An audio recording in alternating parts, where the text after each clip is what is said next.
back to History Class with Dr. W and our continuing discussion of 1968. As we continue to talk about the international events of that year, we now turn to events in the nation of Mexico. We'll begin with a series of lectures talking about the student movement in Mexico, and ultimately one of the most tragic events of the entire year anywhere in the world, the massacre of several hundred students in an event known as the Tlatelolco Massacre. We'll then turn to one of the other pivotal events held in Mexico that year, the 1968 Summer Olympics held in Mexico City. Many observers in the United States and around the world might have been surprised to learn that Mexico would be the scene of one of the most violent clashes of the entire year of 1968. It was thought to be the paragon of stability and peace in Latin America, remarkable among its peers, in fact, for a lack of violence and repression. Having come through an incredibly violent and destructive revolution, the Mexican Revolution of the early 20th century, by the 1930s, Mexico had established a relatively peaceful and stable regime that presented itself as democracy, although there were some limitations which I'll be discussing in just a moment. Compared to other Latin American nations, which seemed to be perpetually engaged in violence, chaos, and revolution, Mexico was relatively stable, with a 6-year presidency, elections held every 6 years, that had passed peacefully from one to the next for more than 30 years, by the time of the Olympics in 1968. Much of this international perception of Mexico was a facade, though, created through a decades-long process by Mexican leaders of creating an image of peace and prosperity that they projected to the outside world that belied a number of problems within Mexico itself and a citizenry that largely lived in poverty and was rife with all kinds of social problems. One of the most notable presidents in the aftermath of the revolution was Lázaro Cárdenas, who was the president of Mexico from 1934 to 1940, roughly corresponding with the presidency of Franklin D. Roosevelt in the United States, both of them serving through the worst periods of the Great Depression. Like FDR in the United States, who implemented many social measures and the New Deal, Lázaro Cárdenas enacted many social measures in Mexico as well. And a number of historians have praised his efforts at guiding Mexico through the Great Depression and implementing these social reforms. Other scholars, though, point to some of the limitations of those reforms. Among these were the fact that workers who were able to form unions during this period actually achieved limited gains during this time. The government closely monitored those labor unions and infiltrated their ranks, limiting their success and gains. In the aftermath of the Cárdenas presidency, other Mexican presidents turned the nation in the direction of urbanization and construction and technology, leaving many agricultural workers either out of work or thrown into disarray as their traditional form of employment was pulled out from under them. Agricultural workers flocked into the cities, finding whatever work they could find, working as janitors, street sweepers, prostitutes, or engaging in criminal activity.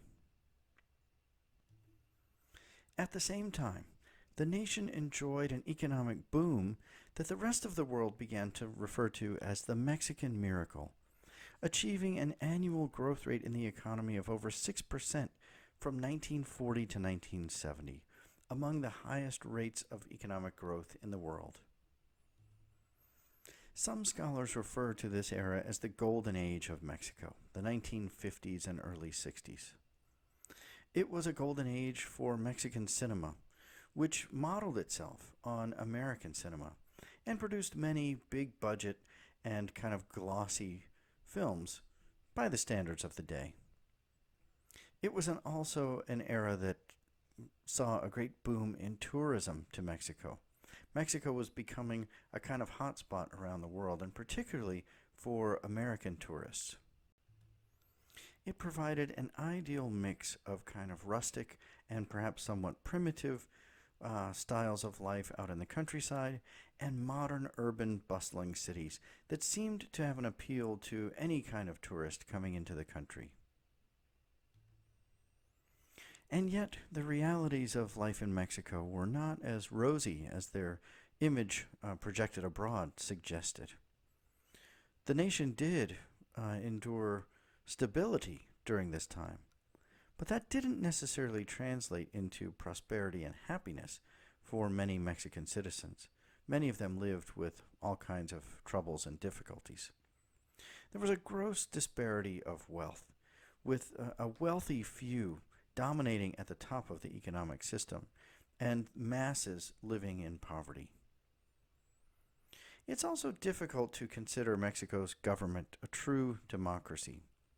There was essentially only one political party.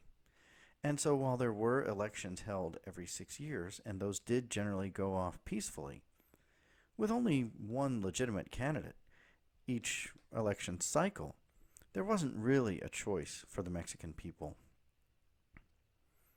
The system was also thoroughly corrupted and controlled by one political party, and so the whole system was rife with corruption. The Congress, the judicial system, the Catholic Church, labor unions, the media, and almost every aspect of life was controlled either directly by the president or by his henchmen. And so it was very difficult for Mexicans to protest when they did have issues with the system at hand. And we'll talk a little bit more about this in other parts of this lecture. The increased industrial production also led to environmental problems and extreme pollution. There continue to be times, even today, when Mexico City exists in just a haze of smog, and the city can be seen from miles away from the pyramids outside the city as just a cloud on the horizon. There was also a great deal of corruption in everyday life, as local politicians took advantage of everyday citizens in all kinds of corrupt schemes.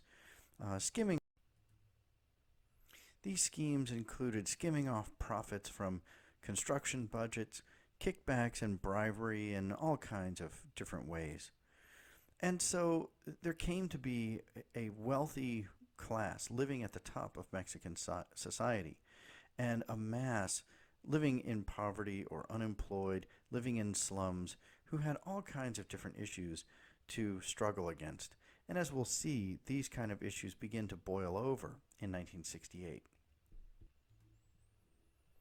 Unlike many of its Latin American neighbors, the Mexican government typically did not resort to violence in order to maintain control in its country. There were only a handful of instances prior to 1968 when organized protest rose to the level that the government had to actively intervene. As I've mentioned, the government controlled many of the mechanisms by which protest was possible, and so it was very difficult to do that.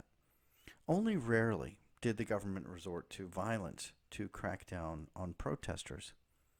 In some of the other instances of protest prior to 1968, the government did things like co-opting leaders of protest movements into the Institutional Revolutionary Party, the PRI, which was the dominant political party at that time. And it was understood that only through operating in that political party could one really rise through the ranks of Mexican society and achieve wealth and prosperity and stability and success. And so protesting was not a good way to make it in that society, and Mexican leaders understood they could kind of pick off some of the protesters by compelling them to join the PRI. They also became skilled at launching propaganda campaigns against protesters. Articles would appear in the newspapers, advertisements and letters and other sorts of things would appear in the media, which of course was completely controlled by the government. So protesters were again kind of picked off, and left uncertain as to their status when these kind of things appeared in the media. The president and his aides also at times simply ignored the protesters, or they would schedule meeting after meeting only to not show up. And so protest eventually kind of withered away because they simply weren't getting anywhere. So as noted, with so many kind of levers of power at their disposal, government leaders in Mexico rarely had to deal with protest in any kind of substantial way. But there were a few examples prior to 1968 that give us a little glimpse into what was awaiting the protesters who did begin to act out in 1968. So in 1959, there was a strike among railroad workers, and the government ended up arresting many of the leaders of the union and locking them away in jail, and then thousands of the workers were simply fired. And that protest died out because the workers and their leaders just couldn't sustain the protest under that kind of pressure. And then in 1964 and 65, there were protests and strikes among young doctors in the country trying to achieve better wages and better benefits. And the government, again, without resorting to violence, utilized many of the methods I described above. So again, some of the leaders of the movement were co-opted and kind of abandoned the movement to join the other side, if you will. But one of the most effective elements of the government's campaign at that time was a propaganda campaign in the newspapers.